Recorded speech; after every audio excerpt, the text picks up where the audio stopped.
go ahead. Tell us. I will. See, we, the teacher, and the rest of us, we was coming into town to stock up our groceries and supplies. The teacher be meeting up with these people day by day, and he healed them from what ailed them. Your Honor, are these lies and foolishness being allowed in the court of law? Overruled. Go ahead, Peter. Your Honor. What part of overruled do you not understand, prosecutor? Now sit down. Peter, go ahead. Thanks again, Adam.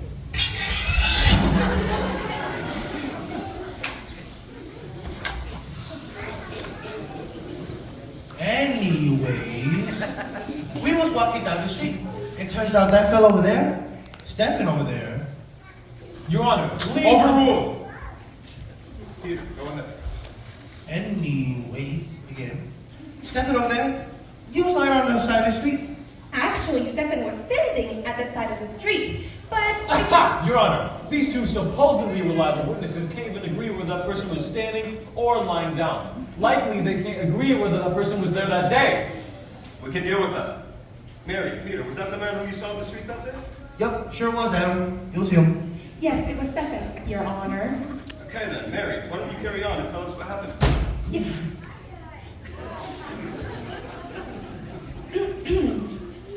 Well, we noticed Stephen having some trouble walking. He couldn't really see where he was going. He was bumping into people and things. Then Peter here, he said to the teacher... The teacher being whom again? Oh, well, we call Jesus the teacher. On account of, he be teaching us stuff that we need to know. So Peter, he asked the teacher who had sinned to cause the blindness. Was it Stephen's parents or was it Stephen himself who had sinned? Your Honor, these unbiased witnesses have just testified about the appalling lack of integrity of Stephen and his entire family. Continue. What was this Jesus' response?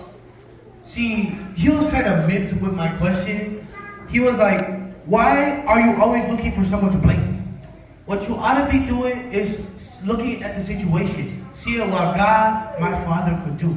That's the biggie right there. Your Honor, there is no way that this line of testimony can be permitted. These two witnesses are making claims that this unemployed worker in the wood was the prophet and he was the son of Yahweh. This must be stopped immediately. The parental details of the Nazarene have nothing to do with the sole and central details of this case. Third, see to it that those remarks are stricken from the record. But that takes nothing from, nor does it add to the core of the case we have before us. Now then, continue, Mary. Yes, the Messiah. Your Honor, you must Sit, prosecutor. Mary and Peter, please, for clarity, and to prevent the heart visibly jumping out of the body of the prosecutor, please henceforth refer to this Jesus simply as Jesus. Yes, Your Honor. As I was saying, Jesus then picked up some dust from the roadway, spit into it, making a clay paste. Then he rubbed the paste on the blind man's eyes.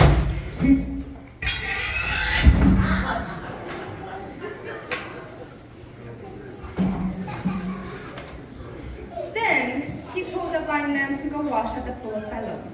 And you won't believe what happens next, Adam. But just in a flash, the blind guy could see. Your Honor, thank you.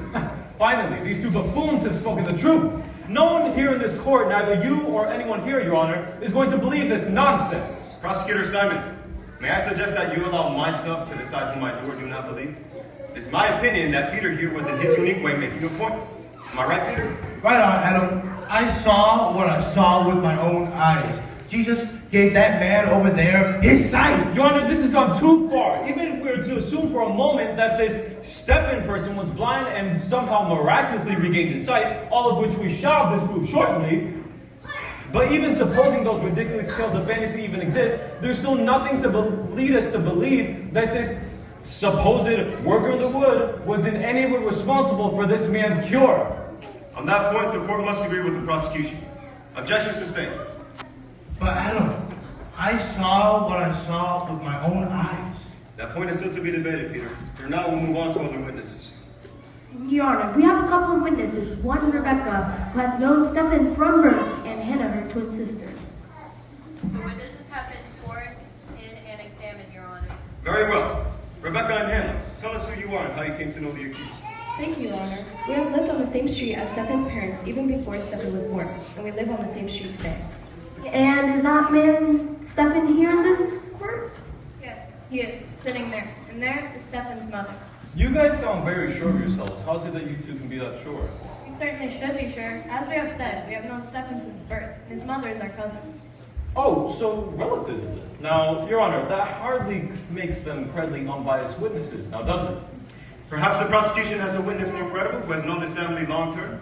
No, we don't, Your Honor. However, Then the absence of a more credible witness, the court will take the word of these people, Rebecca and Hannah. but Your Honor, understand that Therefore, prosecutor, do you have any questions for these credible witnesses? these are not credible witnesses, Your Honor. Therefore, I will deem that the prosecution has no questions for these witnesses.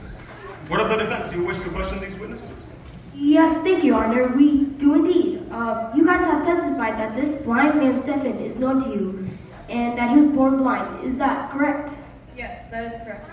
And are you also aware that Stephen had an encounter with Jesus? Yes, I was there that day, and I saw Jesus put the clay paste on Stephen's eyes and sent him to wash at the pool of Siloam. And what exactly happened?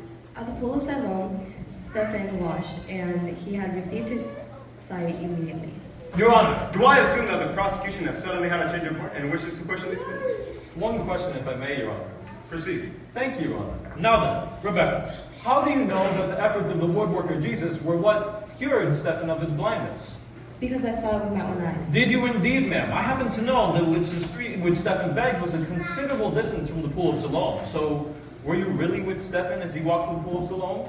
Well, no, not exactly. No, but- indeed, not at all exactly, ma'am. What is exact, ma'am, is you have no idea what happened between the time Stephen left for the pool of Siloam and when you were informed of this in some hocus-pocus kind of manner, that Stephen, the beggar, was returned to sight. The fact remains that the witnesses have testified that Stephen was born blind and returned to